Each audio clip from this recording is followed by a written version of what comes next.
Whoever came up with the threat of a knuckle sandwich, they deserve a little street cred, because I've always thought that was funny and simultaneously terrifying. Anyway, speaking of knuckles, you are here because maybe you've got these bumps going on your fingers. You've heard they are knuckle pads, and so you went to Googling and you came across this video. I am a board certified dermatologist, and knuckle pads, believe it or not, are in the territory of things that we diagnose, treat, manage, and distinguish from other imitators, competitors of lumps and bumps that can appear on your skin. So what in God's green earth are knuckle pads? They're well-defined, smooth, firm bumps. They can be flat and they exist over a joint. You might think at first, oh, it's a callus, but it never seems to go away even when you stop traumatizing that area. Also, of course, it's dermatology. So we have a problem in this specialty where we can't just name something and let it be. We have to give it multiple names. You know those people, and listen, I grew up in the South, so I know a lot of people like this. They give their children a name that's like 3 names, and they also name their child the same thing that they name themselves and their grandfather and their grandfather's grandfather, so you get junior, senior, and all of a sudden you have this name that's like the size of a football field when you try and sign a check. Fortunately, in the age of credit cards, that's maybe not such a problem. So Johnny Alexander, parentheses Bubba, Kumquat,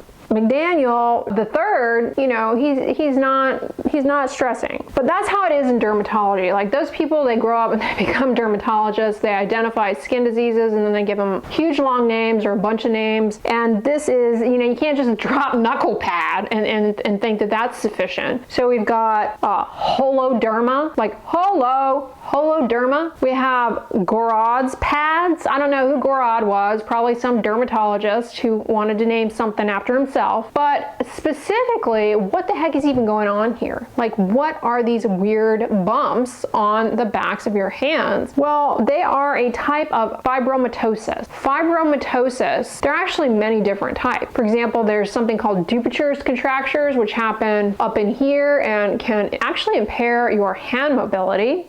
There is Peyronie's disease, which affects the male genitalia, and there are a few others. All right, we're not going to get into a broad overview of all of the fibromatoses out there. Fibromatoses are this fibrous overgrowth of dermal tissue and subcutaneous connective tissue. They're basically a tumor. That's what they are, because they're doing their own thing. The cells that comprise them are abnormal and doing their own thing. While they're a tumor, do not get terrified that you're going to die, because you're not going to die from a knuckle pad. These are not cancerous. They don't turn into cancer. They are not cancer. Not all tumors are, terrifying.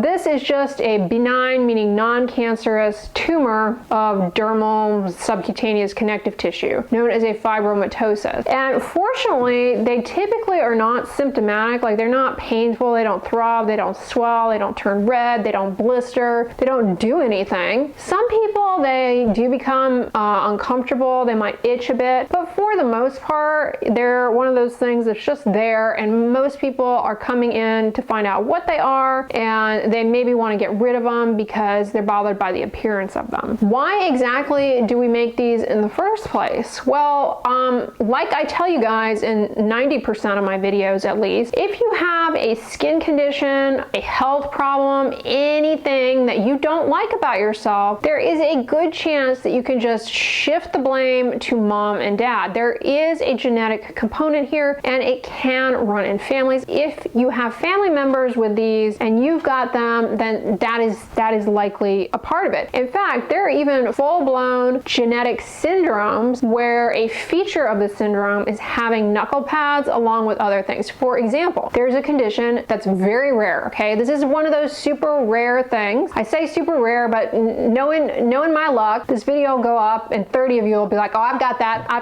yep, I've got that, diagnosed, blah, blah, blah, blah, and I'll look like a dummy, but trust me, you know, I've seen one case of it. It's not common. It's called Bart-Pumphrey. It's a genetic syndrome where you have knuckle pads, but you also have what's called a palmar plantar keratoderma. So thick, dry skin on the palms, the soles of the feet, can be quite debilitating as a matter of fact. And these individuals are often deaf. They have deafness. And they also have white nails. But most of you who are coming here with knuckle pads, you probably don't have that. That's not the only genetic syndrome, but for the sake of brevity and to keep you in this video as long as possible, I'm not going to go into every single genodermatoses that has knuckle pads. Aside from a likely genetic hereditary component, it's also thought to be some sort of trauma wounding response. You know, it often might even start out as what it looks like, a callus, you know, a skin thickening related to repetitive trauma, friction, rubbing. And there are certain people who are going to be more predisposed to making these, not just because of their genetics, but because of what they're doing, like with their hand. For example, depending on your occupation, you might be getting a lot of callus over your fingers, and over time it just kind of seems like it stays fixed. You've got this smooth, shiny bump all of a sudden. There are certain occupations where, you know, these can pop up as a result of just the repeat trauma and friction. Also, you know, some people suck their finger into adulthood and can develop these from the repeat friction. Certain sports as well might lead to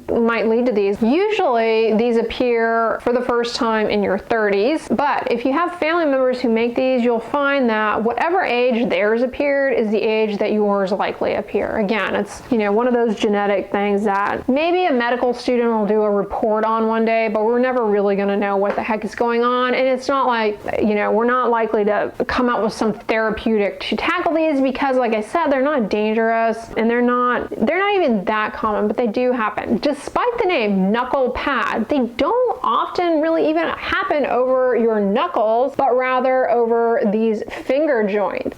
So they're not even knuckle located. Probably why Garrod had to interject and put his name in there to, you know, one up whoever called them knuckle pads. And then somebody wanted to be diplomatic and was like, oh, this is a holoderma. We're going to call it holoderma. The dermatology drama, gossip, and lore behind the naming of this, we can write stories and Netflix series on, all right? That's what we can do. So despite the name, it's not really something that happens over the knuckles. Also can happen over other joints as well, like your knees, for example. So maybe you do a lot of kneeling on your knees related to your occupation and you develop these. Also can happen over the foot joints, also the elbows. There are other bumps that overlie joints which might be confused for a knuckle pad. Like you might be sitting there looking at a bump on your hand thinking, oh my gosh, is that a knuckle pad? Well, it might just be callus, which can flatten out and calm down provided you stop putting repeat trauma friction on the area. But it might also be what's called granuloma annulare. And I've got a whole video on granuloma annulare, but it's one of those conditions that has many different possible presentations, and it might kind of look like knuckle pads in some situations, which again, don't really happen over the knuckles. Then there's something called rheumatoid nodule. So it's going to be guided by history, physical, it might be biopsied, and that's pretty much that. So how are these treated? Well, this is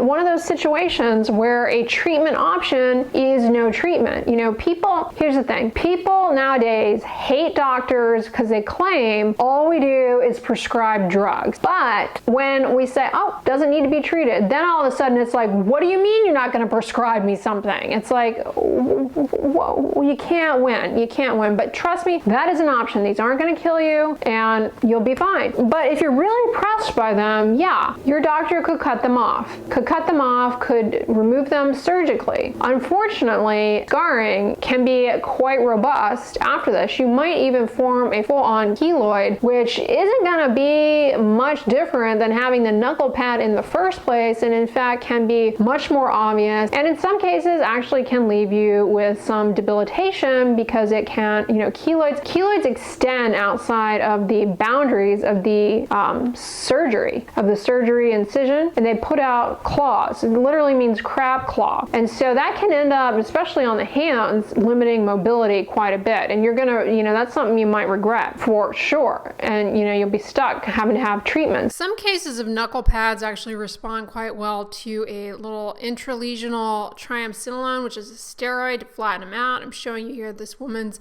knuckle pads before and then after getting intralesional steroids. So that's an option. Not everyone responds to it, however. The main thing you're going to want to do with these is try and take measures, approaches to minimize that repeat friction and trauma on them. For example, you're going to want to maybe get some padding to protect the area. Get yourself some thick gloves so that you're not having that repeat friction depending on what it is that you're doing. And I already know people are going to be like, oh my gosh, she in cahoots with this brand because she can't shut up about it. But get yourself some Vaseline, plain petroleum jelly. It doesn't have to be name brand Vaseline, okay? Plain petroleum jelly, and lubricate up. Lubricate up. It is a skin protectant. If you don't like that, get yourself some Monostat chafing relief powder gel, another skin protectant that is great for reducing frictional forces. Pretty inexpensive, but not as cheap as petroleum jelly. I'm just saying. Just keep moisturizing your hands. That can definitely help. Alpha hydroxy acids like glycolic, lactic, mandelic acid, urea, which is a humectant and an exfoliant, a keratolytic, or salicylic acid, a beta hydroxy acid that is an exfoliant, can help if you've got some overlying roughness on the skin. Help smooth that out, hydrate it. It may make these a little less obvious. So that's what you can do to prevent them from getting worse, but they don't spontaneously resolve or go away. And the treatment is to do nothing or to have them removed and potentially have a more obvious, more disfiguring scar than you were ever hoping for. Let me know in the comments, is this the first time you are hearing about these? Were you recently diagnosed with one and left wondering what the heck is going on? These aren't even my knuckles. Why are they called knuckle pads? Well, hopefully this video provided you with some insight. Now, of course, the leaf blower that you hear in the background is going strong, so I'm gonna wrap this video up here, but if you liked it, give it a thumbs up, share it with your friends, and as always, don't forget, sunscreen and subscribe. I'll talk to you guys tomorrow. Bye.